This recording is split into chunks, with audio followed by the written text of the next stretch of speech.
पिछले लेक्चर में हमने पैरेलल एसी सर्किट से रिलेटेड बेसिक कंसेप्ट्स डिस्कस किए थे। इस लेक्चर में हम पैरेलल आरएल सर्किट और पैरेलल आरसी सर्किट के बारे में डिस्कस करेंगे। पहले हम पैरेलल आरएल सर्किट के बारे में डिस्कस करेंगे। पैरेलल आरएलसी सर्किट के लिए हमने एक एसी सोर्स के पैरेलल में एक रेजिस्टेंस और एक इंडक्टेंस को पैरेलली कनेक्ट किया, जो कि सोर्स के अक्रॉस भी पैरेलली कनेक्टेड है। तो a circuit having resistance R and inductance L is connected in parallel across AC supply। AC supply के अक्रॉस पैरेलल में एक रेजिस्टेंस R और इंडक्टेंस L कनेक्ट किया गया है। दो डिफरेंट ब्रांच है, दोनों ब्रांच आपस में पैरेलली कनेक्टेड है, सोर्स के साथ भी पैरेलली कनेक्टेड है।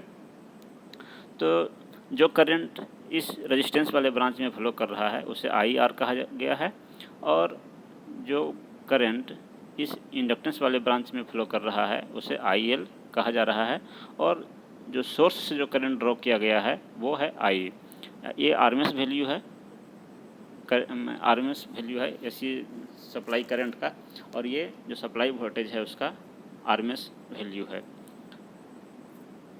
दोनों ही ब्रांच, रेजिस्टेंस वाला ब्रांच और इंडक्टेंस वाले ब्रांच के अक्रॉस जो वोल्टेज होगा वो सप्लाई वोल्टेज के बराबर होगा, क्योंकि ये पैरेलली कनेक्टेड है।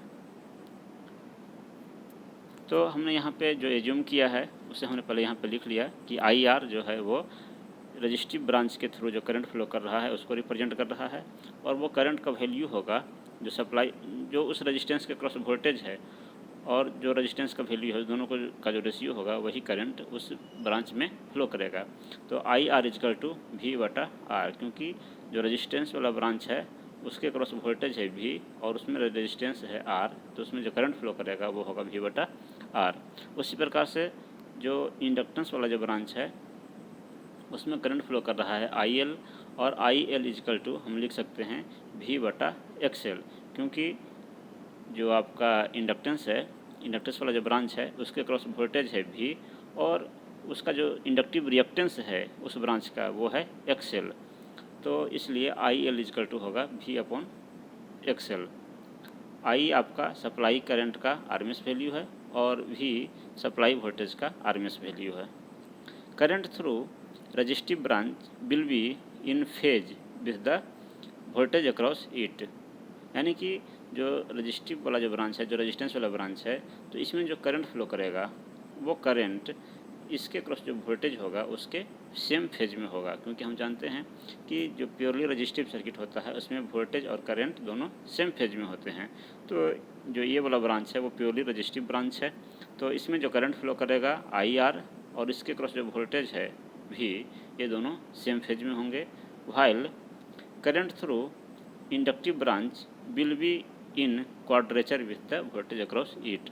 तो जो सेकंड वाला ब्रांच है जिसमें कि आपका इंडक्टेंस है, तो इसके थ्रू जो करंट फ्लो करेगा इस ब्रांच में, वो करंट इसके क्रॉस जो वोल्टेज होगा उससे 90 डिग्री से लैग करेगा, क्योंकि यह एक प्योरली इंडक्टिव सर्किट का केस है, और इसमें हम जानते हैं कि प्योरली इंडक्टिव सर्किट के केस में जो करंट है वो सप्लाई वोल्टेज से 90 डिग्री से लैग करता है। तो इसलिए इसमें जो करंट होगा IL वो सप्लाई वोल्टेज से 90 डिग्री से लैग करेगा। तो फेजर डायग्राम में हमने इसको रिप्रेजेंट किया। यहाँ पे हमने यहाँ पे वोल्टेज को रेफरेंस फेजर के रूप में ड्रॉ किया है, क्योंकि तीनों ब्रांच के अक्रॉस जो वोल्टेज है वो सेम है, तो इसलिए वोल्टेज को रेफरेंस फेजर ड्रॉ किए, और दोनों ही ब्रांच में जो करंट फ्लो कर रहा है उसको हम यहाँ पे ड्रॉ करेंगे। तो जो IR करंट है वो हमने बताया कि जो वोल्टेज है उसका सेम फेज में होगा, क्योंकि प्योरली रजिस्टिव के केस में करंट वोल्टेज सेम फेज में होता है, इसलिए फेजर वोल्टेज का जो फेजर है उसी फेज में आपका IR को भी यहाँ पे प्लॉट किया गया। उसके बाद जो IL है वो हम जानते हैं कि जो सप्लाई वोल्टेज है उससे 90 डिग्री से वो लैग करेगा करंट, IL करंट 90 डिग्री से लैग करेगा। तो इस वोल्टेज वाले फेजर से 90 डिग्री से लैग करता हुआ हमने IL को यहाँ पे 90 डिग्री पे शो किया, और इन दोनों का जो रिजल्टेंट होगा वो आपका सप्लाई करंट है I। तो इन दोनों का रिजल्टेंट हम ड्रॉ करेंगे तो वो आपको आएगा पैरेललोग्राम से, इसका रिजल्टेंट निकालेंगे तो आपका ये जो शो किया गया है वो आपका सप्लाई करंट है, यानी कि इन दोनों करंट का रिजल्टेंट जो होगा वो आपका करंट आई है जो कि सप्लाई करंट है। और तो इस प्रकार से हम देख रहे हैं कि पैरेलल आरएल सर्किट में जो सप्लाई करंट है वो सोर्स वोल्टेज से या सप्लाई वोल्टेज से फाई एंगल से लैग कर रहा है, क्योंकि ये पीछे है, नीचे की तरफ है ये सप्लाई करंट, और जो आपका वोल्टेज है वो आगे है। तो इस प्रकार से हम कह सकते हैं कि जो आपका सोर्स करंट है वो सोर्स वोल्टेज से फाई एंगल से लैग कर रहा है।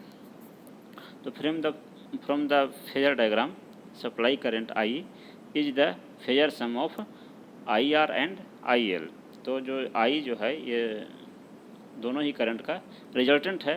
तो हम इसको लिख सकते हैं, फेजर डायग्राम से भी लिख सकते हैं कि I is equal to I R minus J into I L.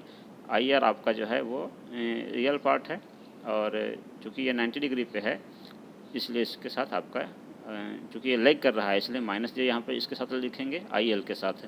तो यानी जो रिजल्टेंट करंट है उसको अगर हम कॉम्प्लेक्स फॉर्म में लिखेंगे तो लिख सकते हैं आई R minus J into I L. और आई आर ये आपका रियल पार्ट होगा इसलिए क्योंकि ये वोल्टेज के सेम फेज में है, और ये चूँकि 90 डिग्री से लैग कर रहा है तो 90 डिग्री को रिप्रेजेंट करने के लिए उसके साथ जे टर्म यूज होगा, और चूँकि लैग कर रहा है इसलिए यहाँ पे माइनस टर्म यूज होगा। जैसे मैग्नीट्यूड और एंगल के फॉर्म में अगर इस करंट को लिखें तो इसका कुछ मैग्नीट्यूड होगा और कुछ एंगल होगा। चूँकि यहाँ पे जो इमेजनरी वाला पार्ट है वो निगेटिव में है तो एंगल भी आपका माइनस में ही आएगा। तो यहाँ पे हम मैग्नीट्यूड निकालेंगे करंट का और एंगल भी निकालेंगे। तो मैग्नीट्यूड हम लिख सकते हैं आई इजकल टू आपका आई आर का स्क्वायर प्लस आई एल का होल स्क्वायर। तो ये आपका सप्लाई करंट जो है उसका मैग्नीट्यूड यहाँ से हम कैलकुलेट कर सकते हैं। और जो एंगल है वो हम लिख सकते हैं tan इनवर्स आई एल बटा आई आर। जो आपका राइट एंगल ट्रायंगल बन रहा है तो ये आपका है, सॉरी यहाँ पे है आपका आई आर, ये आई आर था, और ये है आपका आई एल, और ये आपका रिजल्टेंट है करंट आई। तो ये एंगल है आपका फाई। तो यहाँ पे अगर आप tan फाई अप्लाई करेंगे तो लिख सकते हैं आई एल बटा आई आर।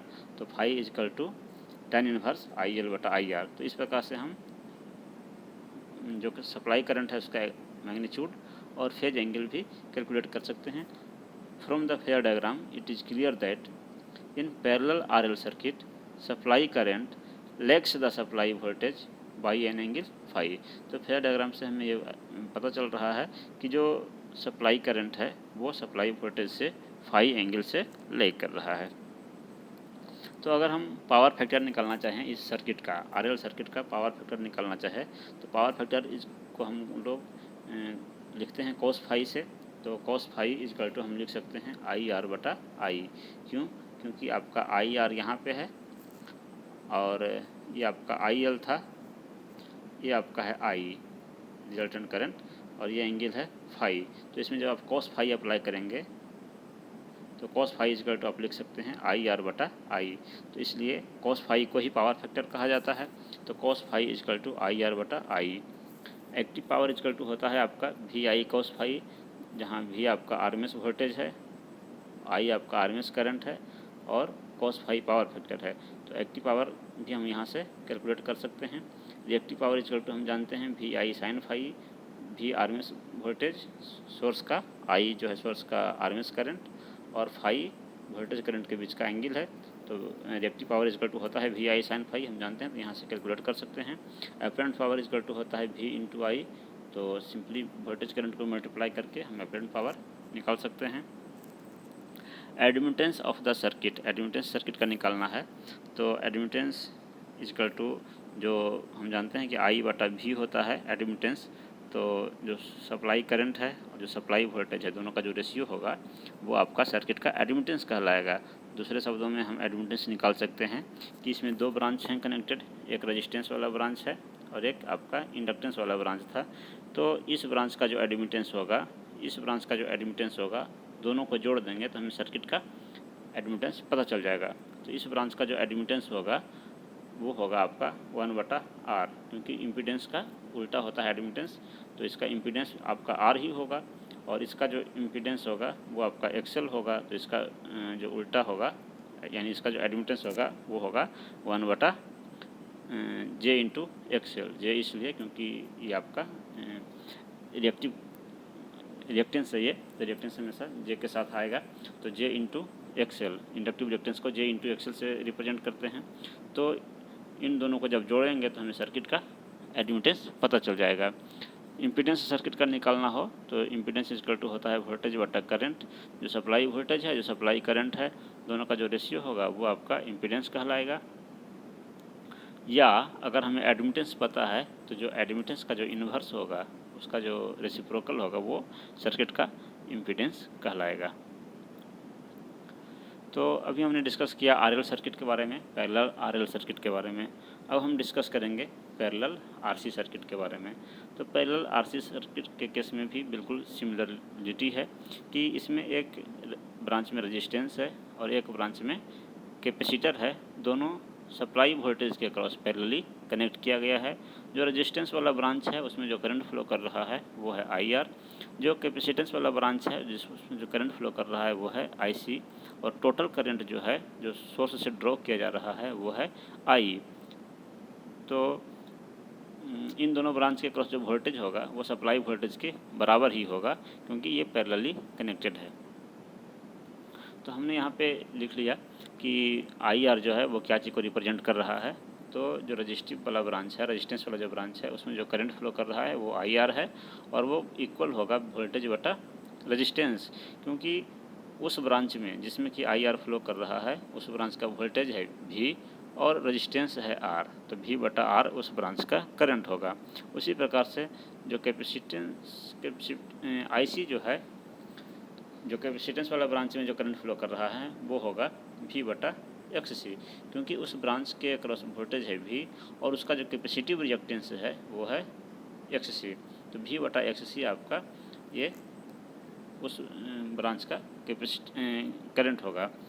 I आपका टोटल करंट है जो कि सोर्स से ड्रॉ किया जा रहा है उसका RMS वैल्यू है, V आपका सप्लाई वोल्टेज का RMS वैल्यू है।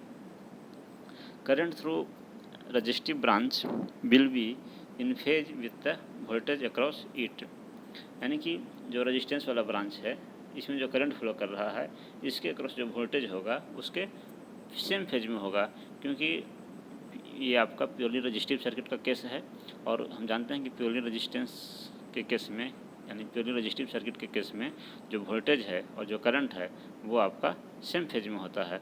तो इसलिए इस ब्रांच में जो वोल्टेज है और इसका जो करंट है दोनों सेम फेज में होगा।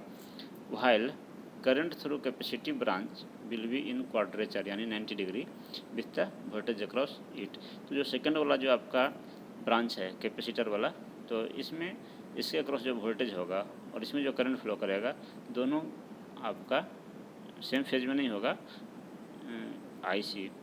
तो हम जानते हैं कि जो प्योरली कैपेसिटिव सर्किट होता है उसमें करंट वोल्टेज से 90 डिग्री से लीड करता है, आगे आगे चलता है, तो इसलिए इसका करंट आपका 90 डिग्री लीड करता हुआ होगा।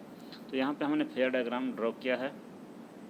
चूँकि वोल्टेज आपका पैरेलल सर्किट में सेम होता है इसलिए वोल्टेज को हमने रेफरेंस फेयर के रूप में ड्रॉ किया, और जो रेजिस्टेंस वाला जो करंट है रेजिस्टेंस वाले ब्रांच में जो करंट फ्लो कर रहा है वो चूँकि वोल्टेज के सेम फेज में होगा इसलिए उसी फेज में इस करंट को दिखाया गया है। और कैपेसिटर वाला जो करंट है वो वोल्टेज से 90 डिग्री से लीड करेगा, इसलिए 90 डिग्री से लीड करता हुआ यहाँ पे दिखाया गया है। और इन दोनों का जो फेजर सम होगा वो आपका सप्लाई करंट होगा I। तो दोनों का जो फेजर सम है वो यहाँ पे दिखाया गया है रिजल्टेंट। तो इस प्रकार से हम यहाँ पे देख रहे हैं कि जो रिजल्टेंट करंट है जो सप्लाई करंट है वो सप्लाई वोल्टेज से फाई एंगल से लीड कर रहा है।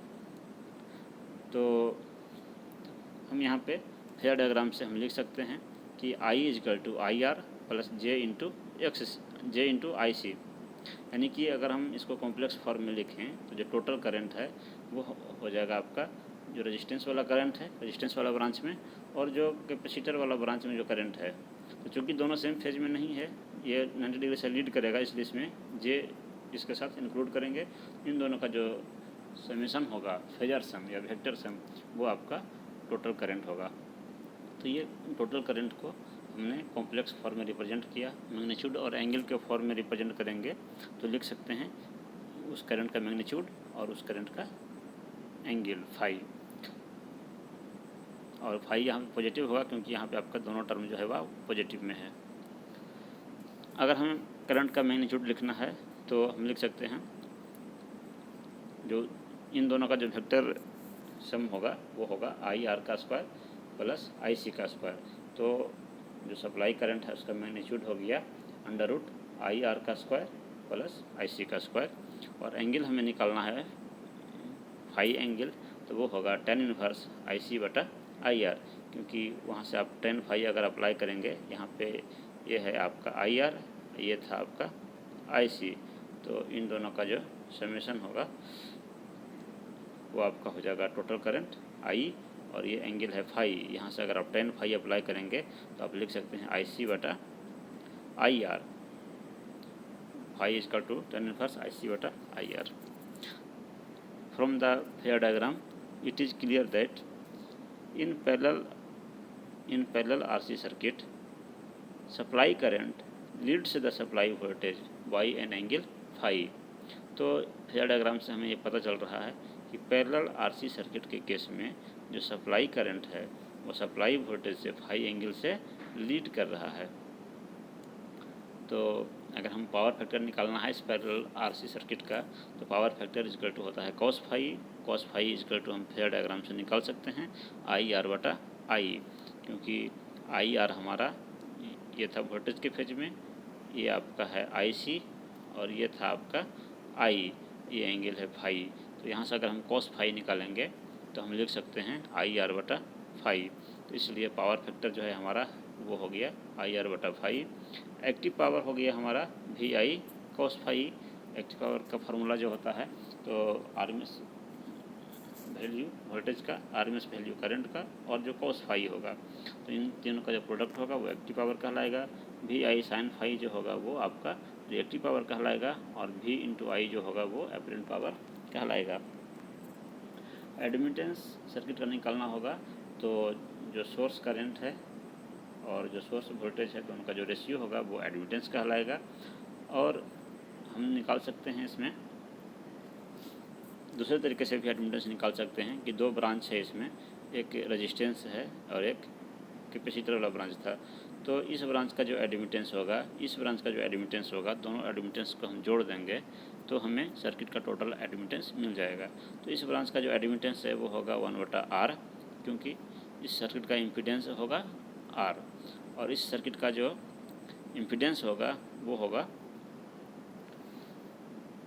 -j into XC। सर्किट का अब किस सर्किट का इम्पीडेंस हुआ तो इसका जो एडमिटेंस है वो होगा -1/j इंटू XC।